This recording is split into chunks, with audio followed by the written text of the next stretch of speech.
अस्सलाम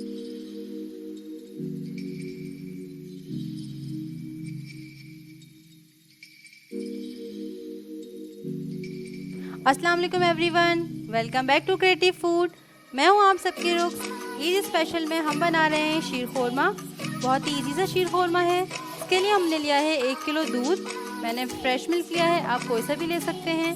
1 कप सेवइयाँ, 2 चम्मच घी, 1 कप चीनी, 4 चम्मच मिल्क पाउडर, 1 चम्मच केवड़ा एसेंस, 20 अदद बादाम लिए हैं, 10 अदद छुहारे, 20 अदद पिस्ते। इनको मैंने पानी में बॉईल कर इसे कट कर लिया है।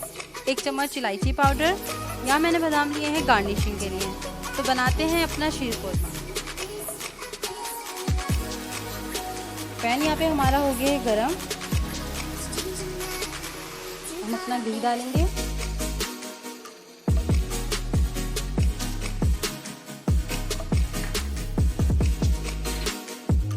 अब अपनी सेवइयाँ डालेंगे, इनको हम लाइट गोल्डन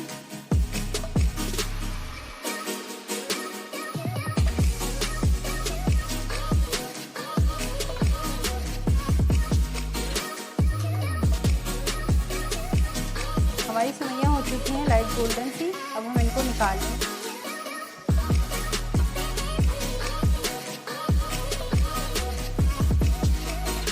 सेवइयाँ हो गई हमारी फ्राई। अब हम दूध बॉईल करेंगे।